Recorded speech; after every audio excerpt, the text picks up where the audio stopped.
Essa questão dos fragmentos negros era uma própria leitura, uma própria ideia do Felipe de fazer um documentário, né? E aí esse documentário foi indo, alguns intelectuais estavam presentes e tal, né, nessa questão do documentário, e refinou mesmo assim com a presença do Orlando, que veio fazendo essa provocação da necessidade da escrita, né? E como o Felipe bem lembrou, da Escola Leonor de Barros também, com a professora Geruse, coordenada pela professora Geruse, instigou nós a estar nessa questão da pesquisa e escrever sobre as populações negras, né? Para mim foi um momento de bastante felicidade por uma coisa assim, que Joinville, mesmo tendo intelectuais negras, orgânicos, que vêm antes da gente, professora Consolação, a própria professora Denise de Oliveira, que falaram sobre as populações negras aqui em Joinville. Eu acho que esse livro é uma possibilidade de reunir pessoas tão importantes para a área aqui de Joinville. Eu acho que ele é uma obra potente por ser uma organização do Movimento Negro Maria Laura, que passou por um esforço coletivo muito grande. Essa provocação ela partiu inicialmente dos cursos da Escola Afropopular Leonor de Barros, né, com a professora Geruse Romão, que ela fez algumas formações aqui em parceria com o Movimento Negro, né? E ela nos mostrou a necessidade da gente escrever mais, né, sobre a presença negra aqui da cidade. E aí, durante a pandemia, o período da pandemia, o Orlando surgiu com essa proposta de escrever esse livro, né, de registrar essa história, e a partir disso começou todo o convite, né, para as pessoas que já pesquisavam sobre o tema, né, que estavam por dentro do tema, ou que tinham alguma ligação, algum tipo de ligação com essa temática, ou com algo que envolvesse essa temática, né. Então, a partir daí, a gente iniciou um processo de convite para esses autores, para esses intelectuais, esses pesquisadores, para que eles pudessem transformar as pesquisas que eles já tinham feito, realizado, em capítulos do livro, né? Foi assim que daí a gente começou esse processo de busca. E também junto, né, atrelado a isso, como a gente costuma sempre fazer, a gente estendeu o convite também para os poetas, né, que a gente sempre faz essa ligação entre a intelectualidade ou a militância com o processo cultural da cidade, buscando dar mais visibilidade para os artistas negros da cidade, né. O nosso critério no primeiro momento foi juntar um pouco de um diálogo entre questões históricas, né, e questões mais contemporâneas, atuais, por exemplo, da população negra na cidade de Joinville. O que a gente fez? A gente, no primeiro bloco do livro, juntou os autores que pesquisam ou que pesquisaram questões históricas da cidade e como que a população negra foi sendo tratada dentro desse processo histórico aqui na cidade, né? Aí o segundo bloco a gente meio que juntou questões relacionadas à educação e territorialidade, como é que se davam os debates sobre a educação no contexto da cidade, que levavam em conta as questões da população negra, e como é que se dava uma certa distribuição territorial da cidade, que a gente está chamando, principalmente pela Zânia, de territórios negros na cidade. E aí, no terceiro momento, a gente falou de algumas questões que envolvem moradia na cidade e também questões relacionadas a patrimônios religiosos e culturais da própria população negra, né? Então, foram esses os critérios que nos levaram a organizar e a distribuir os capítulos do livro. Mas, enfim, foi um desafio no primeiro momento, porque a gente teve que sentar várias vezes e ir criando, né, esses ajustes entre os capítulos. Mas, de modo geral, foi essa distribuição que nós conseguimos contemplar no livro.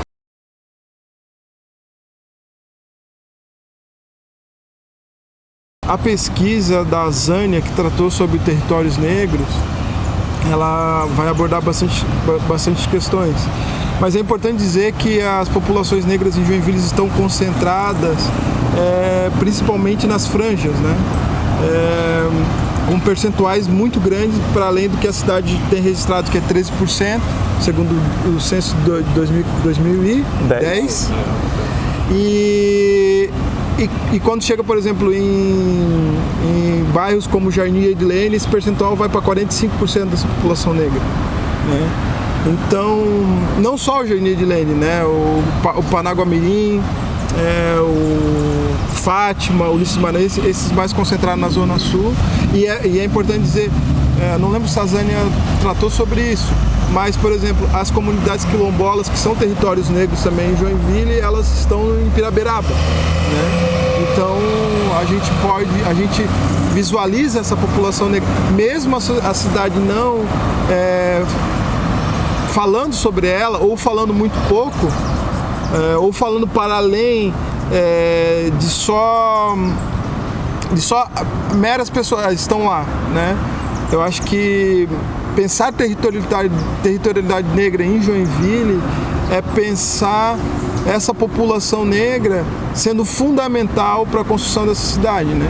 E aí eu não abordei no livro, mas venho discutindo o patrimônio negro em Joinville, e aí a gente pensa em algumas perspectivas, né? E aí no livro eu trouxe a minha pesquisa é sobre os sepultamentos negros escravizados no cemitério dos imigrantes, né? Em 2014, uma pesquisa do Dirney Cunha conseguiu constatar esses escravizados, que são 14, né, que estão sepultados no cemitério dos imigrantes, e na minha perspectiva é um tensionamento de território, né? Não só de território, mas também de narrativa de cidade, né, de concepção de cidade, por conta de que uma cidade que se anuncia como uma cidade germânica, imigrante, ter pessoas negras enterradas nos cemitérios dos imigrantes é um tensionamento de cidade. E principalmente quando a gente vai pensar que a gente não consegue identificar na estrutura desse cemitério onde que estão essas covas desses escravizados. Então, eu acho que o tensionamento maior, pensando que o cemitério é da segunda metade do século XIX,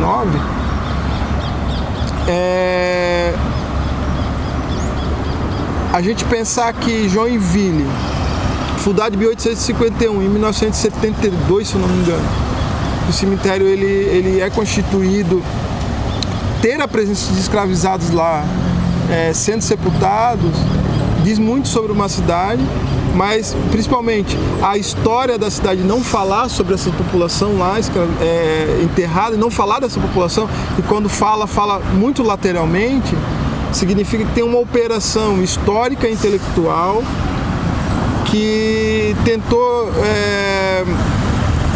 nem apagar, mas tentou de qualquer maneira, me fugiu a palavra, mas tentou de qualquer maneira, e não é nem invisibilizar, que é uma população muito grande que está em muitos lugares, né? Ele tentou a toda custa assim, esquecer mesmo, não falar dessa população, não é nem esquecer, é não falar. Porque para nós a população negra tem lembrança de si mesmo. E os territórios negros estão aí para dizer isso. O próprio Quênia Clube é um exemplo disso. Mas não só o Quênia Clube, os terreiros, as escolas de samba em Joinville, né? O próprio esforço contemporâneo da década de 90 do rap em Joinville, né? Essas são questões que a gente não abordou no livro agora, mas que elas vão sendo afluídas por conta de que essa é uma primeira provocação do movimento negro, né, Maria Laura? E com um esforço assim, que eu nunca tinha visto, e é por isso que eu me sinto muito feliz, assim. E sei que a obra ela não é pioneira no sentido de falar da população negra, mas ela é pioneira no sentido de aglutinar intelectuais de diversas áreas para falar da população negra em Joinville.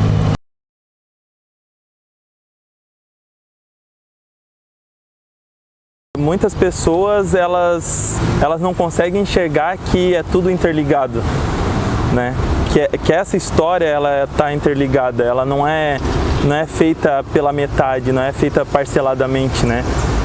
Você vai preparando, né, o ambiente até que ele dê os resultados, né? Então isso foi durante muito tempo preparado, né? Esse não falar, esse não olhar, esse não tratar dessas questões, aqui foi muito mais forte do que no restante do Brasil. E a gente pode ver esse resultado. A gente vê um enfraquecimento total dessas regiões, né, das manifestações em outras regiões, e aqui ainda continua forte. E por que continua forte? Né? Porque não tem como desassociar uma coisa da outra. Né? Então, a não presença, a não fala, o esconder essa população, essa história, gera isso daí. Então, por que você acha que eles culpam o nordestino? E quem que se parece com o nordestino que mora aqui? Porque quando eles vão tentar invadir um quilombo, eles associam ao MST. Porque segundo a lógica deles, pessoas iguais nós, da mesma pele, né, com a tonalidade igual a nossa, pertencem ao MST. Não são quilombolas. Automaticamente, sem ninguém avisá-los, eles são do MST, eles estão ali invadindo um território que não é deles. Então quem disse que aquele território ali é deles? Quem disse que aquele corpo que está ali não pertence à mesma Joinville? Entendeu? Então, se a gente não observa, e o livro eu acho que vem muito com essa responsabilidade de trazer esse contraponto histórico para a cidade de Joinville, por mais que não foque apenas na história, mas vem para mostrar uma epistemologia negra, e não negra também, mais branca, mas que toca no debate racial, que essa cidade, ela sempre foi multicultural. E essa ausência de evidenciar esse multiculturalismo para tentar fazer uma cidade de um só povo, de um povo só, é que gera toda essa desgraça, toda essa onda de violência, toda essa onda de intolerância, né? Porque é aquilo, né? Essa cidade, ela é constituída à base da tolerância, só que a tolerância ela sempre acaba. Então essa cidade ela não foi constituída com base no respeito. Porque para você respeitar alguém, você tem que conhecer, e conhecer a fundo. Você tem que prestar atenção, você tem que estudar, você tem que pesquisar. Aí você passa a respeitar. Então, é justamente essa responsabilidade, esse olhar que o Movimento Negro Maria Laura está trazendo por meio desse livro, que vai chamar a atenção para que as pessoas observem a história como ela realmente é. E elas comecem a analisar o porquê de tantas pessoas com poder aquisitivo maior não querem que se toque nesse tema. Né? Então, nós falamos da população negra, mas ao mesmo tempo, quando se toca nessa ferida, nessa chaga aberta, a gente está provocando para que outras culturas comecem a se manifestar e dizer: nós também somos dessa cidade, nós também pertencemos a essa cidade e nós ajudamos a construir essa cidade. Então essa cidade, ela está passando por uma onda de desrespeito, de intolerância e de violência grave, mas não é uma coisa inédita. Essa cidade já teve partido integralista, essa cidade já teve e ainda tem células nazistas e neonazistas. Então é essa realidade que a gente tem que mostrar. Então, para a população negra, o que está sendo feito, essa onda de violência agora está explícita, porque está atingindo certos setores da população branca da cidade.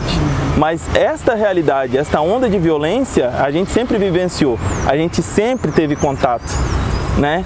E pode não ser fisicamente, mas pelo um olhar, pelo um gesto, pelo não pertencer, pelo não poder entrar, né? Então, o livro busca trazer essa reflexão e esse outro olhar que a população negra já vinha tendo e já vinha enfrentando essa onda de violência. E muitas pessoas até ficam admiradas porque tanta gente negra não percebe a diferenciação, porque isso pra gente sempre existiu.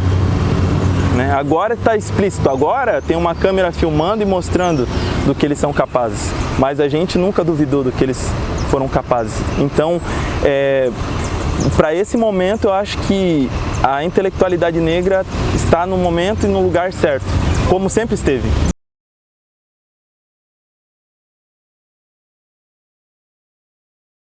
E eu acho que é importante dizer que essa cidade se constitui enquanto cidade, enquanto um ente federado que cobra imposto dos seus cidadãos e cidadãs, né? E na grande maioria, principalmente da população pobre, que a consome, e aí a gente fala da população negra. E como que a política pública no Joinville é demarcada também com esse território, de que aquilo que não é europeu, aquilo que não é brancocêntrico, ele é escanteado em termos de política pública. Porque para essas populações, elas nunca deixaram de fazer a sua religião, nunca deixaram de fazer o seu carnaval, mesmo que a contragosto, fazer o seu carnaval em outras cidades, em São Francisco, mesmo a contragosto dessa cidade. E aí é preciso dizer que construir um patrimônio negro, e aí pensando o Kenya Club como um espaço de referência da população negra em Joinville, mesmo a duras penas e mesmo depois de 7 anos de pedido de registro como patrimônio material da cidade, mesmo a gente não discutindo isso no livro, é importante que se diga que essa cidade, mesmo negando, mesmo tentando ocultar, como diz a Cauane Maia, a população negra, ela não consegue, né? Ela não consegue. Eu acho que o esforço civilizatório da população negra em Joinville, ele é demarcado pela resistência e ele é demarcado pelo aquilo que o Orlando falou, essa vontade de não morrer, né? Essa necessidade, e não só a morte física, mas a morte da episteme, do conhecimento, da cultura. E o livro Fragmentos Negros é essa potência, né? Que é preciso a gente dizer que mesmo na diversidade, que acho que essa é a grande questão, na diversidade de não ter o dinheiro, na diversidade de ter intelectuais que hoje estão se constituindo, né? Mas que tem vontade desde sempre, o Orlando sendo um doutorando agora na UFSC, o Felipe na UFPR, eu na Univille, e com uma pancada de gente importante ao nosso redor, a Cássia, a galera do Movimento Negro, o Peterson, a galera que vem pegando junto, a própria professora Jeruse, que fortaleceu esse corre. É importante dizer, sem dinheiro, sem investimento público, a gente está fazendo uma obra extremamente relevante. E não é só relevante para nós, população. Por que não é relevante só para nós, população? Porque como é que eu vou conhecer a mim mesmo se eu não sei a história no todo? Ou pelo menos um fragmento mais completo dessa história, né? Como é que eu falo de mim na sociedade joinvilense sem entender o processo que aqui teve de populações, antes até população indígena? Então, o Fragmento Negro, o livro Fragmento Negro, na nossa perspectiva, na perspectiva de Joinville, é também para falar de uma incompletude do que é ser o branco nessa sociedade. Porque ele é só completo a partir do momento que ele nega o outro e nos nega. Ele só pode ser completo quando ele reconhecer, como diz o Felipe. Então, se ele nos nega, ele não consegue ser completo. Essa é uma discussão do Fanon também. Então, é necessário dizer que mesmo tudo isso, a gente tem uma obra na praça, uma obra muito bonita, que eu tenho muito orgulho de ter participado, assim como eu tenho orgulho do Kenya Club, dos terreiros, das escolas de samba, dos clubes pretos de futebol que tem em Joinville, a gente fala muito pouco. Então, esse esforço civilizatório da população negra, não só para não morrer na morte física, para driblar a morte física, como diz o Antônio Simas, é um esforço civilizatório para manter-se conscientemente numa cultura que tenta a todo momento ou nos matar, ou nos negar, ou nos ocultar. Mas de teimoso que a população negra ela consegue, além de resistir, consegue sobreviver numa sociedade que é para poucos sobreviver, que quer que poucos sobrevivam. Então, acho que para finalizar, dizer que o que nos completa também é a luta.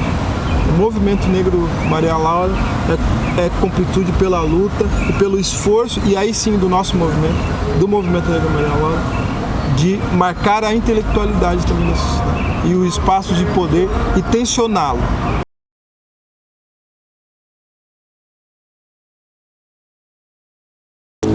Então, acho que uma das grandes contribuições que o livro terá é primeiramente mostrar para o contexto acadêmico joinvilense que existe uma produção expressiva de intelectuais que estão problematizando reescrevendo, apresentando informações relevantes para se pensar o debate étnico-racial na cidade, especialmente a presença da população negra. Coisa que por muito tempo nós encontramos certas dificuldades em ser a partir de certos dizeres. Mas não tem muito material disponível. Mas temos poucos pesquisadores na academia produzindo materiais importantes para a gente se debater. Não temos, por exemplo, em bancas, não temos pesquisadores que vamos chamar para bancas para fazerem avaliações em programas de mestrado ou na própria graduação. Então, eu acho que o livro reúne tantos pesquisadores, tantas pesquisadoras, que hoje no debate acadêmico já não teremos mais desculpas, né, para dizer o seguinte: não temos referenciais. Então, só por esse ponto de vista, nós entendemos a grande relevância desse livro. Agora, do outro ponto, nós temos uma produção que ela foi feita por mãos próprias, sem financiamento, com uma articulação coletiva e comunitária e muito pautada num desejo, ou que eu chamaria aqui numa potência de vida. Porque vejam, são todos os pesquisadores que contribuíram para esse livro e pesquisadoras, pessoas que têm seus afazeres, pessoas que têm um monte de coisas para fazer na vida, mas que quando nós convocamos, quando nós provocamos, eles se nutriram com um desejo de participar dessa obra sem ganhar um tostão. Né? Então veja só, o que eles estão nos sinalizando?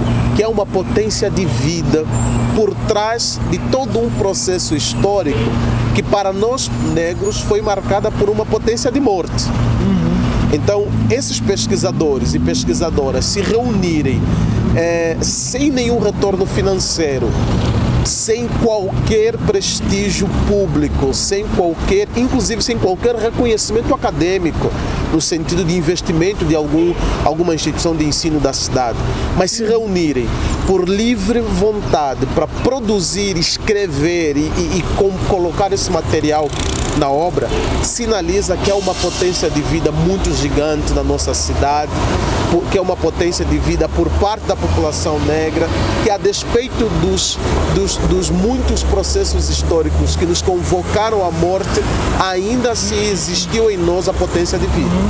Eu acho que, do ponto de vista social, esta obra está sinalizando para a galera negra, os adolescentes, as futuras gerações, aos jovens, aos adultos, que, olha, temos condições de produzir, temos potência para escrever as nossas próprias histórias, contá-las do nosso próprio jeito e contá-las para que elas possam ganhar outros voos para além daqueles que sempre foram negativados, sempre foram marcados pela morte. E do ponto de vista acadêmico, isso. A gente está chamando os pesquisadores de Joinville, de Santa Catarina, os programas, enfim, de pós-graduação, os cursos de graduação, a um debate conosco, né? Sem mais desculpas de dizer que não tem material. Acho que, além dos autores, as nossas referências bibliográficas, elas foram uma espécie de oferta para a cidade, para quem vai nos ler, da quantidade de teóricos e teóricas que nós temos para fazer esse debate. Então já não temos mais hoje desculpa de dizer não tem literatura. Tem, está ali. E então, se nós não avançarmos nesse debate no contexto acadêmico, bem, a gente vai chamar isso de qualquer outro nome, menos ausência de referência. E para a questão social, eu acho que sinaliza um pouco dessa potência de vida que há na população negra, que a despeito de todas as contrariedades e adversidades, a gente produz, a gente conta a nossa história, a gente conta a história da vida de um outro jeito, mesmo quando encontramos impedimentos enfim, e várias travessuras, né? Eu acho que essa é a grande contribuição do livro.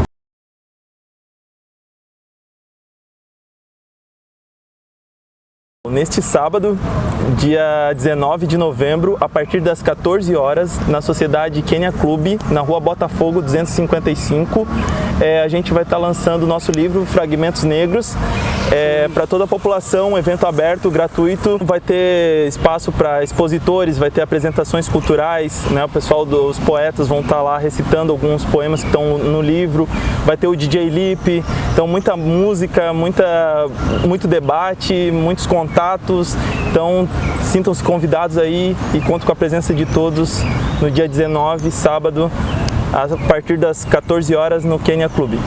E como é que faz para adquirir o livro, quem não puder ir? Então, para você que está vendo esse vídeo aí depois do evento, depois do dia 19, entre em contato com a gente pelo Instagram ou consegue aí o nosso WhatsApp também, que a gente vai estar na descrição aí. Entre em contato conosco, faz o seu pedido do seu livro que a gente vai entregar para você.